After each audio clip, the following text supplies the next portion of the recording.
পল্লবীর রামিসার ঘটনাটা শুনলে আসলে যে কোনো মানুষেরই বুক কেঁপে উঠবে।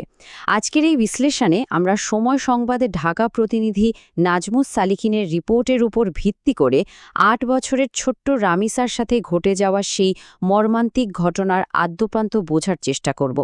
একদম ধাপে ধাপে আমরা দেখব আসলে কি ঘটেছিল ওই দিন। যে বাড়িতে ৮ বছরের একটা ফুটফুটে বাচ্চার দুরন্তপনায় সারাদিন চারপাশ মেতে থাকত, সেখানে হঠাৎ করেই নেমে এলো এক বুক ফাটা নীরবতা। ছোট্ট রামিসা আর কোনোদিন বই খাতা গুছিয়ে স্কুলে যাবে না, মায়ের কাছে ফিরে আসবে না। এই প্রচণ্ড নিষ্ঠুর আর থমথমে বাস্তবতা থেকে আসলে আমরা পুরো ঘটনাটা বোঝার চেষ্টা করব। প্রথম পর্ব, রামিসার নিখোঁজ হওয়া বা রামিসা গোজ মিসিং। আচ্ছা, মঙ্গলবার সকালে ঠিক কি ঘটেছিল? সব কিছু ঘটেছিল চোখের পলকে। মঙ্গলবার সকাল, তখন বাজে ঠিক 10:30। রামিসার মা তাকে স্কুলে পাঠানোর জন্য এদিক ওদিক খুঁজছেন। হঠাৎ করেই, কিছুক্ষণের মধ্যেই তিনি দেখতে পেলেন নিজেদের ঠিক উল্টো দিকের ফ্ল্যাটের দরজার সামনে রামিসার স্যান্ডেল পড়ে আছে। সাথে সাথেই তিনি ছুটে গিয়ে ওই ফ্ল্যাটের কলিং বেল চাপতে থাকেন। একবার, দুবার, কিন্তু না, ভেতর থেকে কেউ কোনো সাড়াই দিচ্ছিল না। দ্বিতীয় পর্ব, মর্মান্তিক উদ্ধার অভিযান, ট্র্যাজিক রেস্কিউ অপারেশন।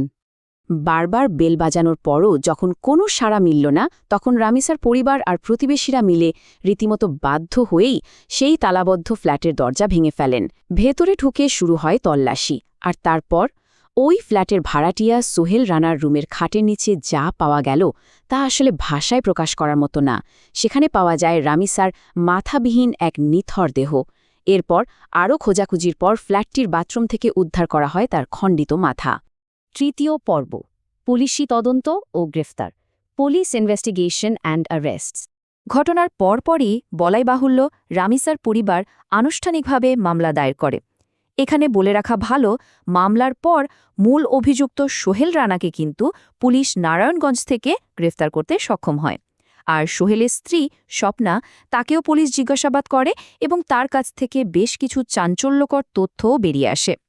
মজার ব্যাপার হলো, আসলে ঠিক মজার না, অবাক করার মতো বিষয় হলো, এই মামলায় আরও একজন অজ্ঞাত পরিচয় ব্যক্তির কথাও কিন্তু উল্লেখ করা হয়েছে। মোটিভ বা কারণ খুঁজতে গিয়ে পুলিশের তরফ থেকে যে প্রাথমিক ধারণা দেওয়া হয়েছে তা শুনলে রীতিমতো শিওরে উঠতে হয়। পুলিশের আনুষ্ঠানিক বিবৃতিতে সরাসরি বলা হয়েছে, প্রাথমিকভাবে আমরা মনে করছি ধর্ষণের পরই বাচ্চাটিকে হত্যা করা হয়েছে। আলামত সংগ্রহ করে পরীক্ষা নিরীক্ষার জন্য প্রেরণ করা হয়েছে এবং রিপোর্ট পাওয়া গেলেই বিষয়টি নিশ্চিত হওয়া যাবে। অর্থাৎ পুলিশ আপাতত মেডিকেল রিপোর্টের ওপর জোর দিচ্ছে। এরই মধ্যে তদন্তে আরও একটা বড় মোড় আসে। জানা যায়, পুলিশ তাদের প্রাথমিক তথ্যের ভিত্তিতে ১ নম্বর অভিযুক্ত জাকির নামের এক ব্যক্তিকে মূল অপরাধী হিসাবে চিহ্নিত করেছে। গ্রেফতার হওয়া সোহেল বা স্বপ্নার বাইরেও এই জাকিরই সম্ভবত পুরো ঘটনার মূল হোতা। তদন্তকারীদের নজরে এখন সেই প্রধান। চতুর্থ পর্ব, দেশ জুড়ে ন্যায় বিচারের দাবি, ন্যাশনওয়াইড ডিমান্ড ফর জাস্টিস।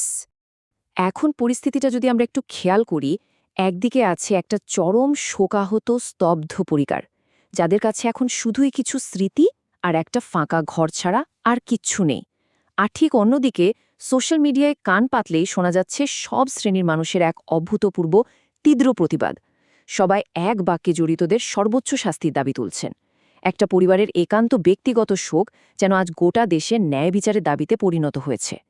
তাহলে দিন শেষে সবচেয়ে বড় প্রশ্নটা কোথায় দাঁড়াচ্ছে? সমাজ আর আমাদের বিচার ব্যবস্থাকে ঠিক কী ধরনের পদক্ষেপ নিতে হবে যাতে ভবিষ্যতে আর কোনো শিশুকে আর কোনো রামিসাকে এমন মর্মান্তিক পরিণতির শিকার হতে না হয়? রামিসার জন্য দ্রুত ন্যায়বিচার নিশ্চিত করা আর আমাদের শিশুদের জন্য একটা নিরাপদ সমাজ গড়ার এই অত্যন্ত জরুরি দাবিটা সামনে রেখেই আজকের এই বিশ্লেষণ এখানেই শেষ করছি।